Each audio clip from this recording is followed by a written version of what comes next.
You are looking at Julian's pronunciation guide, where we look at how to pronounce better some of the most mispronounced words in the world, like this other curious word. But how do you say what you're looking for today? Let's learn how to pronounce this name. This is originally an Italian name meaning Peter in Italian, or Peter. It's also close to meaning a stone. Italian pronunciation Pietro. Pietro. Pietro. That's how it's pronounced in Italian. English pronunciation Pietro. Pietro.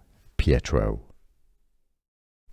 Let's learn how to pronounce this name.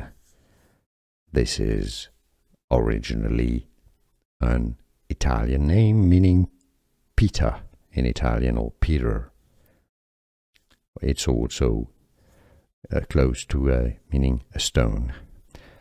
Italian pronunciation Pietro. Pietro.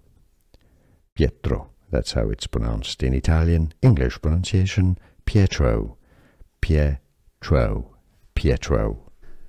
Here are more videos on how to pronounce more confusing words and names too many mispronounced. Like this video if you found it useful. I appreciate your support. I'll see you soon, and thanks for watching.